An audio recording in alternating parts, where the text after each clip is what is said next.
एक बैग बरामद किया गया जो 5 लोग गिरफ्तार हुए थे, जिनकी कल 3 बजे तक कस्टडी ली गई थी पुलिस की तरफ से। उन्होंने बड़ा खुलासा किया है और वहां चकिया में जो ध्वस्त घर है वहां से एक बैग बरामद हुआ है जिसमें एक रजिस्टर मिला है, एक आईफोन मिला है और साथ ही ये भी बताया जा रहा है कि वहां से जो रजिस्टर बरामद हुआ है उसमें तमाम हिसाब किताब लिखे हैं। तो ये बड़ी जानकारी अपने दर्शकों को दे दें कि लगातार उन 5 आरोपियों से कल पुलिस ने 24 घंटे पूछताछ की और उसके बाद जो बड़ा खुलासा हुआ है उनकी निशानदेही पर जब चकिया में अतीक के ध्वस्त घर पर पुलिस पहुंची तो वहां से एक बैग बरामद हुआ जिसका जिक्र इन लोगों ने पूछताछ के दौरान किया था और उस बैग से कई चीजें बरामद हुई है। रजिस्टर बरामद हुआ, इसके अलावा आईफोन बरामद हुआ है जिसमें कई ऐसे नाम हो सकते हैं जिन पर अब शिकंजा कसा जाएगा। और ये बताया जा रहा है कि जो रजिस्टर बरामद हुआ है उसमें तमाम वो हिसाब किताब लिखे हुए हैं कि किसको कितने पैसे दिए गए थे। और साथ ही ये भी बताया जा रहा है कि दरअसल उमेश पाल हत्याकांड के बाद ही पैसों का वो लेन देन हुआ था, गुर्गों में पैसे दिए गए थे और उस रजिस्टर में बाकायदा सबके नाम लिखे हुए हैं, कितने पैसे किसको गए हैं ये भी लिखा हुआ है। तो ये बहुत बड़ी जानकारी। लगातार वो जो 5 आरोपी है जिनसे पूछताछ की गई थी नैनी जेल से उनको पुलिस लाइन लाया गया था और उनसे 24 घंटे की पुलिस कस्टडी रिमांड पर जब उनसे लगातार पूछताछ हुई तो उन्होंने बड़ा खुलासा किया। उन्होंने बताया कि आखिर किस तरीके से वहां पर एक बैग जो शाइस्ता ने दिया था वो बैग वहां पर रखा हुआ था, पैसे वहां पर रखे हुए थे और वो तमाम चीजें बरामद हुई है। ये वही घर है जहां से इससे पहले भी हथियार बरामद हो चुके हैं। और इस बीच एक और बड़ी खबर अपने दर्शकों को बता दें और ये बड़ी खबर मिल रही है कि शाइस्ता परवीन के अतीक के नौकर ने बड़ा खुलासा किया है और ये बताया कि ऑफिस में मिले जो पैसे थे और हथियार थे वो शाइस्ता परवीन ने दिए थे। तो ये बहुत बड़ी जानकारी एक और निकलकर सामने आ रही है क्योंकि वही नौकर है जिससे कल पूछताछ की गई थी। राजेश उर्फ लाला इसका नाम है। 5 आरोपी जिनमें से एक राजेश उर्फ लाला है और ये खास नौकर बताया जाता है जिसकी निशानदेही पर ही चकिया स्थित ध्वस्त घर में जब तलाशी ली गई तो वहां से एक बैग बरामद हुआ, रजिस्टर बरामद हुआ, वहां पैसे बरामद हुए और साथ ही आईफोन भी बरामद हुआ है। और अब ये बड़ी जानकारी मिल रही है कि जो लाला से पूछताछ हुई थी उसने ये भी बड़ी जानकारी दी कि जो पैसे बरामद हुए थे वो दरअसल शाइस्ता परवीन ने दिए थे।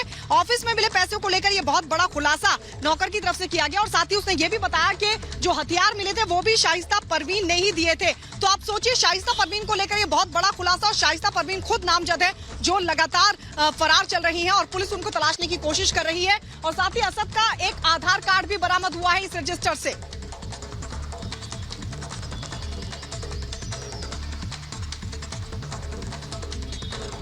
और लखनऊ चलते हैं। लखनऊ से इस वक्त क्या बड़ा अपडेट इस पूरे मामले को लेकर मिल रहा है। विवेक राय लखनऊ में मौजूद है। विवेक, क्या वहां से बड़ी जानकारी निकलकर सामने आ रही है?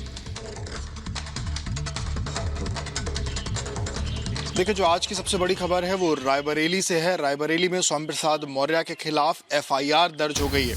जी हाँ, रायबरेली में स्वामी प्रसाद मौर्य जिस तरीके से एक दिन पहले अखिलेश यादव के साथ स्वामी प्रसाद मौर्य का रायबरेली में कार्यक्रम था और अखिलेश यादव जब रायबरेली स्वामी प्रसाद मौर्य के स्कूल में पहुंचे थे तो वहां पर कांशीराम की प्रतिमा का अनावरण करना था अखिलेश यादव को। और उसी दरमियान स्वामी प्रसाद मौर्य ने जो बयान दिया कि मिले मुलायम कांशीराम, हवा में उड़ गए जय श्री राम, इसके बाद तमाम जो भारतीय जनता पार्टी के जो कार्यकर्ता हैं, बजरंग दल के जो कार्यकर्ता हैं, उनके अंदर इस बयान को लेकर के काफ़ी ज़्यादा रोष था। और उसके बाद कल बजरंग दल के कार्यकर्ताओं ने इस पूरे मुद्दे पर जो वहां पर जाकर के उनके ऊपर एफआईआर कराई। और आपको बताऊं, स्वामी प्रसाद मौर्य के ऊपर इस पूरी घटना पर 295A के तहत स्वामी प्रसाद मौर्य पर एफआईआर भी दर्ज हो गई है। और आपको बताऊं, ये जो नारा और इस पर एक रिपोर्ट आपको दिखाते हैं। जी, आए दिन विवादित बयान को लेकर सुर्खियों में बने रहने वाले समाजवादी पार्टी के राष्ट्रीय महासचिव स्वामी प्रसाद मौर्य ने फिर से एक विवादित बयान दिया है जिसके खिलाफ रायबरेली शहर के कोतवाली में मुकदमा दर्ज किया गया है। बता दें कि रायबरेली में सोमवार को समाजवादी पार्टी के राष्ट्रीय अध्यक्ष अखिलेश यादव और स्वामी प्रसाद मौर्य कांशीराम की मूर्ति का अनावरण करने पहुंचे थे। वहीं इस बीच स्वामी प्रसाद मौर्य ने जनसभा को संबोधित करते हुए भगवान श्री राम को लेकर अमर्यादित टिप्पणी की। इसके खिलाफ हिंदू युवा वाहिनी के जिला महामंत्री ने शिकायत दर्ज करवाई। स्वामी प्रसाद मौर्य जी ने एक विवादास्पद टिप्पणी की है, एक वर्ग विशेष को, एक धर्म विशेष को। इस तहरीर पर सुसंगत धाराओं में अभियोग पंजीकृत करके समस्त तथ्यों की छानबीन की जा रही है। बता दें कि स्वामी प्रसाद मौर्य पिछले कुछ दिनों से लगातार विवादों की वजह से सुर्खियों में बने हुए हैं।